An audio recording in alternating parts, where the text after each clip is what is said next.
आपने बड़ा काम करना है, प्रभु की बड़ी महिमा आपने देखनी है। और इसके 9 में लिखा है, फिर से प्रभु ने कहा, क्या मैंने तुझे आज्ञा नहीं दी, हियाव बनकर दृढ़ हो जा।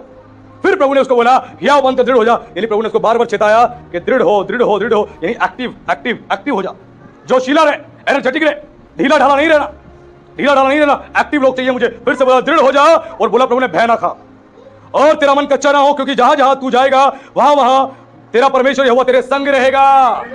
हालेलुया। जब परमेश्वर के लिखे हुए वचन के अनुसार आप जीवन जीते हैं, जिस काम में हाथ डालते हैं, आप सफल हो जाते हैं।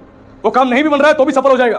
कितनी बार मेरी पत्नी ने, मेरे कलीसिया के लोगों ने, मेरे परिवार के लोगों ने, कितनी बार उनके फोन में अगर दिक्कतें आई, उन्होंने कहा फोन जरा देखना, हमसे ठीक ही नहीं हो रहा, और मैंने सिर्फ हाथ में ही लिया। एक गवाही बता रहा हूं, प्रभु की महिमा दे रहा हूं, सारी बातों प्रभु को महिमा मिले। मैंने फोन हाथ में लिया और बस मैंने ऐसे चेक ही किया और मैंने कुछ भी नहीं किया, फोन ठीक हो गया। और कई दिन से वो परेशान थे, कईयों की गाड़ियां चल नहीं रही थी, उन्होंने बोला पास्टर जी गाड़ी के लिए प्रार्थना कर दो, गाड़ी चालू हो गई। कितनी बार, एक बार नहीं, हाथ रखने से, छूने से चीजें बेहतर हो गई।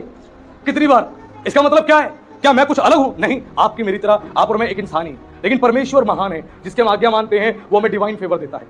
वो हम में होकर काम करता है, हम में होकर अपना काम करता है। हम उसका मंदिर हैं, इस मंदिर में वो दिखना चाहिए, उसके काम दिखने चाहिए, उसका तेज दिखना चाहिए, उसकी बातें दिखनी चाहिए इस मंदिर में। अगर इस मंदिर में नहीं दिखेंगी तो कौन से मंदिर में दिखेंगी? यरूशलेम के मंदिर में, जो भी बना ही नहीं। इसी मंदिर में दिखना चाहिए उसका तेज, उसकी बातें। खुदा चाहता है सारे सैक्रिफाइसेस इस मंदिर में चढ़ाने हैं, हर तरह का सैक्रिफाइस। इसीलिए सीख लें, प्रभु ने कहा दृढ़ हो जा, दृढ़ हो जा, और तेरा मन कच्चा ना हो। परमेश्वर ने सिखाया घबराना नहीं है। जहां जहां मैं तुझे लेके जाऊंगा वहां वहां मैं तेरे संग जाऊंगा और एक बड़े काम को दिखाऊंगा, एक बड़ी महिमा को दिखाऊंगा। प्रभु चाहता है आलस नहीं करना। और गलातियों 6:9 में लिखा है कि हम भले काम करने में साहस ना छोड़े, क्योंकि यदि हम ढीले ना हो तो ठीक समय पर कटनी काटेंगे। हालेलुया। अगर हम साहस ना छोड़े किस काम में? भले काम करने में, यानी हिम्मत ना हार जाए भलाई करने में। वो तो हमारी बुराई कर रहे हैं और हम भलाई करें, अरे नहीं पास्टर जी अब नहीं होता। बहुत भलाई कर ली हमने, बहुत रिश्तेदारों की भलाई कर ली, और जितनी भलाई करी हमने जूते खाए। इन मसीहों की बहुत भलाई कर ली, हमने जूते खाए। अब नहीं करेंगे भलाई, अब नहीं करेंगे। प्रभु कह रहा नहीं करेगा भलाई, मत कर, मैं तेरे लिए भी काम नहीं करूंगा।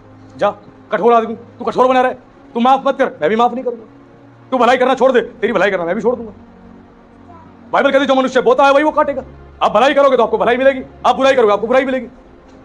इसीलिए समझाया कि भले काम करने में साहस ना छोड़े, हिम्मत मत तोड़ दे कि बस अब बहुत हो गया, बहुत मैंने उसकी मदद कर दी, बहुत मैंने उसका भला कर दिया, अब नहीं करूंगा चाहे कुछ भी हो जाए। बाइबल कह रही है भले काम करने में साहस नहीं छोड़ना। साहस तुमने छोड़ दिया ना भला काम करने में, तो समझ जाना परमेश्वर भी तुम्हारे जीवन में भला काम करने के लिए साहस छोड़ देगा। वो भी कहेगा तूने छोड़ा तो मैंने भी छोड़ा, तू मत कर मैं भी नहीं करूंगा, तू 1 साल मत कर मैं भी 1 साल नहीं करूंगा।